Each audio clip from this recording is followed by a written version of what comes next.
ଏବେ ଏବେ ଆସିଲା ବଡ଼ ଖୁସି ଖବର। ମଧୁବାବୁ ଭତ୍ତା ଟଙ୍କା 3000 ଟଙ୍କାକୁ ନେଇ ବଡ଼ ଅପଡେଟ୍ ଦେଇଛନ୍ତି ରାଜ୍ୟ ସରକାର। ଖୁବ୍ ଶୀଘ୍ର ଆସିବାକୁ ଯାଉଛି ସମସ୍ତ 60 ବର୍ଷରୁ ଉର୍ଦ୍ଧ୍ୱ ବ୍ୟକ୍ତିମାନଙ୍କୁ 3000 ଟଙ୍କା। ତ ଏ ଭିଡ଼ିଓରେ ଆଗକୁ ଯିବା ପୂର୍ବରୁ ଆମ ଚ୍ୟାନେଲଟିକୁ ଯଦି ଆପଣମାନେ ଏବେ ଯାଏଁ ସବସ୍କ୍ରାଇବ୍ କରିନାହାନ୍ତି ତାହେଲେ ଏବେ ହିଁ ସବସ୍କ୍ରାଇବ୍ କରି ବେଲ୍ ଆଇକନ୍କୁ ଦବାଇ ରଖନ୍ତୁ। ଓଲ୍ଡ ଏଜ୍ ପେନ୍ସନ୍ ବା ବାର୍ଦ୍ଧକ୍ୟ ଭତ୍ତା, ମଧୁବାବୁ ଭତ୍ତା, ତା ସହିତ ସର୍ବନିମ୍ନ ଭତ୍ତା ବା ସାମାଜିକ ସୁରକ୍ଷା ଆଇନ ଅଧୀନରେ ଆସୁଥିବା ଯେତିକି ଭତ୍ତାଦାରୀମାନେ ଅଛନ୍ତି ସମସ୍ତଙ୍କର ସର୍ବନିମ୍ନ ଭତ୍ତା ଟଙ୍କା 3000 ବୃଦ୍ଧିକୁ ନେଇକି ବର୍ତ୍ତମାନ ବଡ଼ ଅପଡେଟ୍ ଦେଇଛନ୍ତି ରାଜ୍ୟ ସରକାର।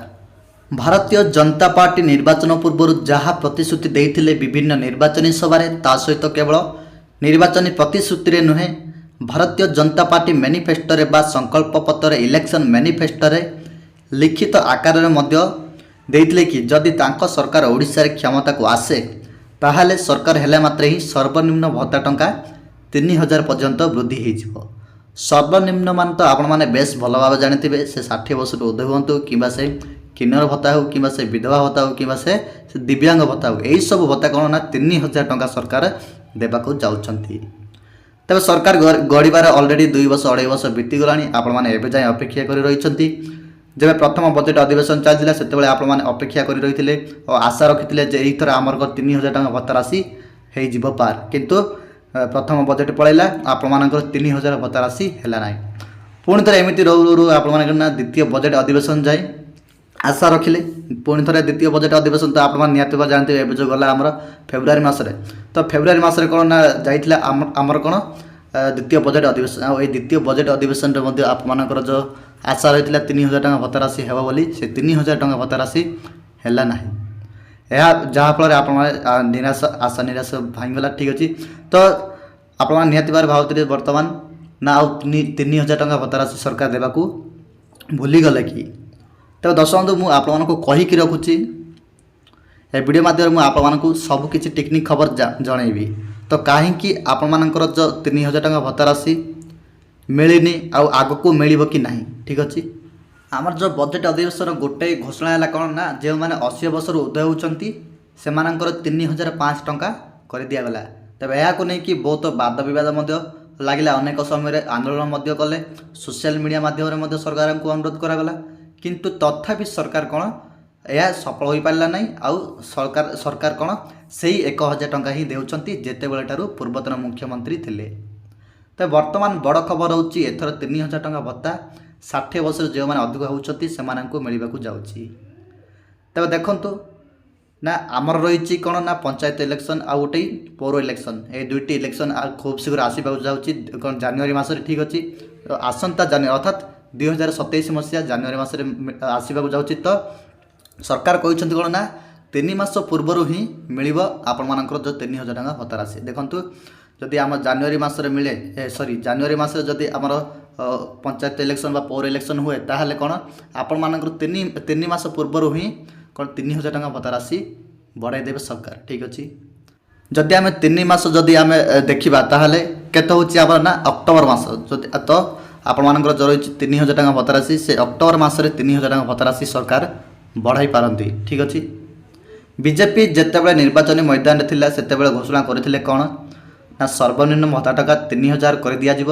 ସାମାଜିକ ସୁରକ୍ଷା ଆଇନ ଅଧୀନରେ ଯେଉଁମାନେ ବି ଭତ୍ତା ଟଙ୍କା ପାଉଥିବେ ଆଉ 1000 ଟଙ୍କା ନୁହେଁ 3 ଗୁଣ ବଢ଼ାଯାଇକି ତାହା 3000 ଟଙ୍କା ଲେଖାଏଁ କରିଦିଆଯିବ।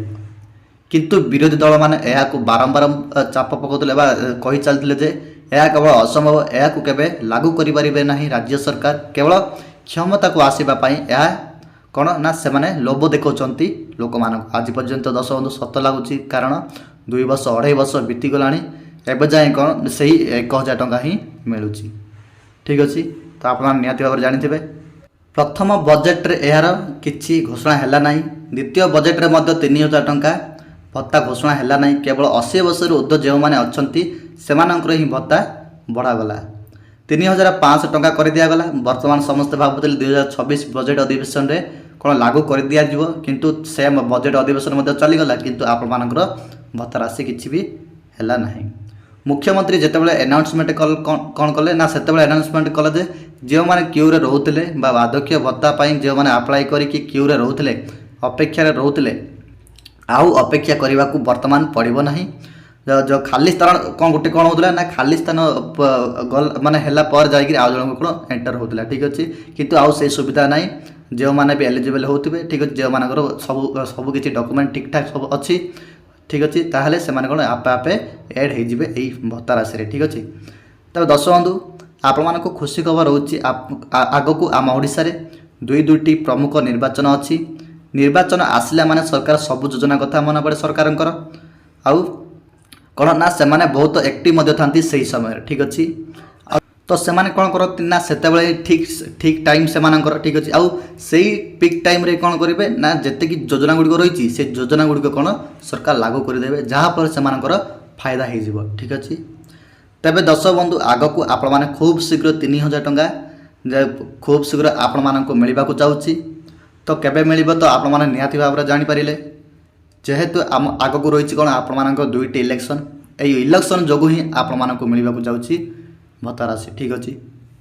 आउ जो 6 लाख हिताधिकारी बाद पड़ जाते से भत्ता टंका दिज्व एने सरकार घोषणा कर बजेट अधिवेशन रे वर्तमान आम ओडिशा रे पंचायत इलेक्शन आउ गोटे कौन ना पौर इलेक्शन ये दुईटी मुख्य निर्वाचन अच्छी से निर्वाचन रे केवल वार्ड मेंबर कि केवल सरपंच नुहे तो हजार हजार वार्ड मेंबर हजार हजार सरपंच हजार हजार काउंसिलर हजार हजार जिला परिषद प्रार्थी एमएलए मंत्री माने निर्वाचन लड़े तो से कौन सरकार को स्ट्रंगली लोक पाखे पहुँचबार अच्छी आउ लोक पाखे केते स्ट्रंगली सरकार पहुँचे ना जितेबाला सरकार सेमानकर प्रतिश्रुति जहाँ प्रतिश्रुति देइछंती से प्रतिश्रुति गुड़ाक कौन ना पूरण करेंगे ताहले जाइए से माने ना स्ट्रंगली पहुँची पारे लोक पाखे जदि से जदि प्रतिश्रुति गुड़िक पूरण करेंगे ना ताहले कौन ना सेमानकर एगेनेस्ट कौन भोट पलैযাব। तेबे आग को पंचायत निर्वाचन अच्छी आ प्रबल मात्रा सरकार दृष्टि रखिए ठीक अच्छे कहीं आउ ना से भूल करेंगे ना सरकार ठीक अच्छे नहले सेमानकर कौन हम ना सेमानकर एगेन्स्ट ही पलैযাব भोट गुड़ाक ठीक अच्छे। तो सही भूल करेंगे ना सरकार आपमनकर जहाँ भी बाकी रही आगर रही जो बाकी रही जाइए आपमनकर भत्ता राशि से सबू गुड़िक से सबू मिसेकी सरकार देदेवे ठीक अच्छे। बहु बजेट जहाँ है 80 वर्ष ऊर्ध्व वृद्ध वयस्क मानू से 80% ऊर्ध्व दिव्यांग भाई मानू भत्ता मिलूँ किंतु 60 वर्ष ऊर्ध्व बाकी प्रतिशत मानू कम मिलूँ ता सहित विधवा भत्ता हो कि किन्नर भत्ता हो कि आपणकर बाकी सामाजिक सुरक्षा अधीन में आसुवा जेकोसी भत्ता माने समस्त को जदि खूब शीघ्र दि जाए ताहले हुए तो सरकार सपक्ष भल भोट हो पाए आउ आम कौन आउ ओडिशा सरकार चाहिए कि पंचायत निर्वाचन और पौर निर्वाचन रे भल स्कोर करने आ निहाती भाव में से सब आपर जो रही भत्ता राशि से भत्ता राशि जो मैंने 60 वर्ष होती 3000 टंका कर दि जाव निश्चित। जदि आपण मानक भिडियोटी इनफर्मेटिव होता है अधिक लोक शेयर करूँ।